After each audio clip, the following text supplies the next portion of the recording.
participe pas au doctoral, dans le concours des doctorales, je suis en concours, tout simplement parce que j'ai soutenu ma thèse il y a 2 mois, mais surtout parce que je suis vendu du jour. Donc bien évidemment, je suis en concours. Mais on m'a proposé de prendre la parole, et évidemment, ça ne se refuse pas.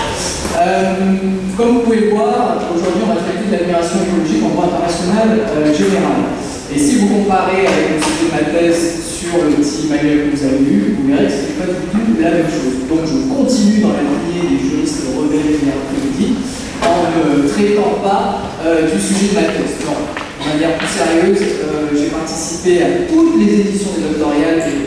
J'ai entendu la radio, on a eu 3 ans, on en a eu 4, au VSI en 2008. Et je ne vais pas répéter pour la énième fois les mêmes choses que j'ai soutenu il y a 2 ans.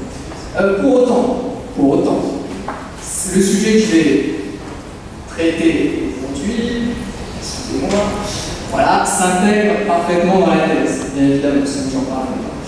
Ma thèse qui portait sur l'assistance internationale, l'élaboration d'un principe d'assistance cohérent pour les pays et les populations vulnérables. Par population vulnérable, j'entends bien évidemment les migrants écologiques, notamment, ce n'est pas exhaustif, mais en tout cas, ça s'intègre. Alors, c'est un sujet d'actualité au niveau international, bien sûr, mais aussi au niveau local. En 2010, on a eu le maire de Malika qui a fait une déclaration assez intéressante sur le déplacement de la population de sa commune au Marquis, éventuellement, bien sûr. Donc c'est quelque chose qui nous touche aussi quand même de manière assez concrète. Alors hier, il faut contextualisons sur le problème de la migration écologique. Oui, c'est un problème dont on entend parler partout, pour n'importe quoi, quasiment, éco-réfugiés, réfugiés climatiques, migrants de l'environnement, etc., etc. Vous avez dans les sciences humaines, mais aussi à tous les niveaux, un développement de cette notion. On en parle. C'est un problème important dans le Pacifique. Si vous suivez les différents sommets sur l'environnement, les conventions des Nations Unies, les conférences des Nations Unies sur le changement climatique, on a le lobby des Tuvalu, des Kiritas, etc. Donc c'est quelque chose de très bon. De manière quand même plus effrayante, c'est pas un problème strictement théorique, c'est un problème avéré et réel. Dans le sens où il y a plusieurs millions de personnes qui sont concernées aujourd'hui, et certaines études démontrent que d'ici plusieurs dizaines d'années, ça va concerner 200-250 millions de personnes. Il y a des études un peu plus farfelues, qui énoncent des chiffres bien plus importants, mais je passe. Aujourd'hui, je milite au droit international, ma spécialité c'est le droit international public, le droit international de l'environnement. Donc, ça sera une analyse juridique. Donc, quels sont les problèmes posés par cette notion et est-ce qu'une solution existe? Quand on entend parler de migrants écologiques, en droit, on fait référence à 3 notions principales que sont la patrie, le réfugié et le déplacé interne. Donc, je ne vais rien faire d'extraordinaire aujourd'hui, je vais juste faire une analyse très linéaire de ces trois éléments. Alors tout d'abord, le réfugié écologique, ça on en entend parler, réfugié climatique, oui ça existe, en droit, il faut préciser les choses. Donc là on a une personne qui passe d'un état A à un état B, pour une raison environnementale bien sûr. Il est obligé de quitter l'état quand il a la citoyenneté.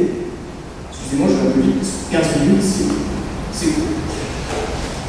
Au plan droit international, on a la Convention de Genève de 1951 sur le réfugié. Ce qui est intéressant, c'est que le statut de réfugié offre les mêmes droits que les citoyens de l'État d'accueil. Donc une protection assez importante. Pour être réfugié, il faut être quand même persécuté. Et on a un listing de persécution, si je peux me permettre, dans la Convention de 1951. Cette convention qui est post-Seconde Guerre mondiale et donc qui comprend les éléments suivants, les opinions politiques, etc., etc. Et justement, il y a des problèmes. Le premier problème, c'est que la persécution environnementale, la persécution écologique n'existe pas. Elle n'existe pas du tout dans le cadre de la Convention de 51. Or, c'est une condition essentielle pour la mise en œuvre du statut de réfugié. Ça n'existe pas. Autre chose, on a un caractère très individuel de l'application du statut de réfugié en droit positif. Vous êtes réfugié, vous allez dans l'État B, vous devez retirer un dossier, déposer un dossier. 10 personnes, il n'y a aucun souci. S'il y a plusieurs millions de personnes, là, sur au niveau logistique, au niveau de l'application, ça peut poser des problèmes. Et pour terminer, mais ce n'est pas vraiment un problème, c'est plus du droit international général, encore une fois, on a le droit discrétionnaire de l'État, il accepte, il n'accepte pas, on ne peut pas l'obliger à ce niveau-là. Des solutions, vous verrez des solutions assez identiques, quel que soit le cas de figure aujourd'hui. On a la solution simple, c'est amender la convention. Très bien, c'est combattu par la totalité de la doctrine, c'est ignoble de faire ça, ça sera inefficace. Oui, mais c'est plus simple. Ou alors créer un statut, vraiment un nouveau statut de réfugié écologique. Alors là, c'est magnifique, tout le monde est d'accord, sauf que ça sera très difficile à mettre en application à l'heure actuelle à cause des États. On passe au deuxième point, la patrie écologique. Bon, la patrie écologique, là, alors, petite parenthèse, plein de scientifiques ici. Pourquoi j'utilise le terme écologique? Je vais me faire agresser dans quelques minutes. C'est de manière tout à fait arbitraire, en doctrine de droit international général. On est passé par toutes les notions, et c'est la notion qui semble émerger un petit peu. Mais indépendamment de la définition qu'on pourrait avoir en sciences naturelles, en sciences dures, c'est totalement arbitraire ici. C'est dans les conventions internationales des Nations Unies. Donc là, on a la disparition d'un État, pas l'Atlantide, mais un État qui devient inhabitable. La totalité de la population se déplace, l'État disparaît. On va en parler. Alors, on a une convention sur les cas des matelots, ça l'a pas dit. La convention de New York de 58. Pour faire simple, la patrie doit normalement être assimilée à la nationalité de l'État d'accueil. Voilà, je ne précise pas plus, c'est quand même pas mal. Là aussi, on a différents cas d'apatridie, mais contrairement à la convention précédente sur le réfugié, c'est juste une description, c'est pas une condition. Les problèmes, pas de cause écologique prévue, ça c'est un faux problème, parce que je vous l'ai dit, ça ne joue pas. Beaucoup plus regrettable, c'est le manque de ratification de la convention de 58.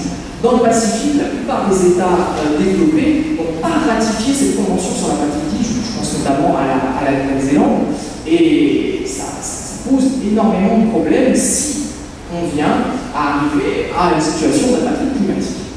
Et la disparition de l'État, qui est un super concept qui n'existe pas au droit, tout simplement parce que l'État ne disparaît pas, il y a succession d'États. Sauf que dans un cas climatique, oui, l'État peut disparaître.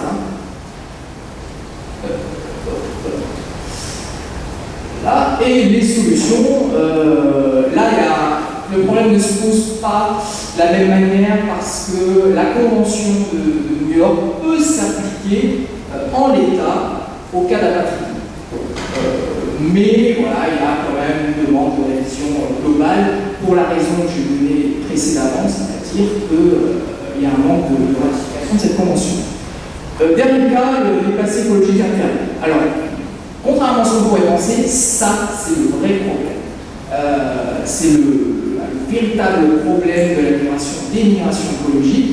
Les réfugiés, il y en aura, très bien, pas forcément beaucoup. Les apatrides, alors ça sort de l'esprit farfelu de certaines parties de la doctrine dont je fais partie, au cas où, à part principe de précaution.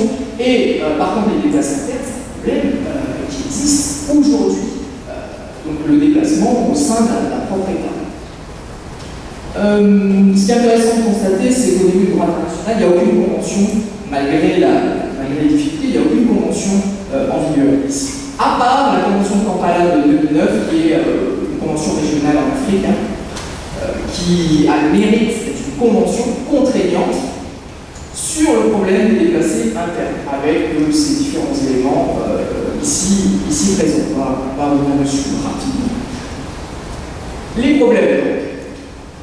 Le problème principal, il est concret. C'est Il y a plusieurs millions de personnes qui sont concernées par cette problématique. Aujourd'hui, en Afrique, il y a plusieurs millions de personnes qui sont déplacées pour cause de sécheresse, parfois dans des zones de guerre. C'est pas forcément une bonne solution, mais c'est un problème qui existe et qui va s'accroître. Ensuite, au niveau juridique, il n'y a absolument rien en droit interne sur la protection du déplacé interne. Pourquoi? Parce que le déplacé interne est un citoyen de l'État. À ce moment-là, la liberté d'aller et venir, on fait ce que vous voulez. Hier, on a entendu la préférence territoriale, mais si quelqu'un des comme nous veut aller louer une maison marquise, il n'y a aucun souci. Sauf que si c'est 100 personnes, 1000 personnes, 1 million de personnes qui se déplacent en même temps, il va y avoir des problèmes. Donc les risques sont réels. On a déjà constaté des problématiques très graves au niveau des déplacés internes. En Afrique, des violences, des guerres, des morts bien sûr. Dans le Pacifique aussi, vous avez les îles Carteret, donc le plan de déplacement dans l'archipel de Nouvelle-Guinée, dans la Papouasie-Nouvelle-Guinée. Et bien, si du jour au lendemain vous voyez un certain nombre de personnes venir chez vous, ça pose des problèmes. Même si vous avez la même nationalité. C'est évident au point de vue concret, ça n'est pas vraiment au point de vue juridique, en tout cas pour le moment. J'en ai bientôt fini. Donc, la solution, la création d'un statut international de déplacé interne, pourquoi pas, mais il peut y avoir une autre solution, c'est un renforcement normatif interne. Les deux ne sont pas contradictoires. On peut avoir une convention internationale chapeau qui va finalement qui va favoriser le développement de la législation interne. C'est le cas de la convention de Kampala, qui malheureusement n'est pas encore applicable. Pour terminer, contrairement à ce que vous pouvez entendre, et ce qu'on entend tous les jours quasiment, vous avez la télé, vous avez un sujet sur le changement climatique, ça n'existe pas, le réfugié climatique. Ça n'a aucune existence juridique. Et là, on parle bien de termes juridiques, dès qu'on utilise le mot réfugié. Alors, bon, ça n'existe pas, alors c'est un vrai problème, et on peut se poser la question de savoir ce qui va être fait dans 1 mois et demi, 2 mois, à Rio. Je vous dis tout de suite, pas grand-chose, malheureusement. Pas grand-chose. Voilà, merci pour cette rapide présentation.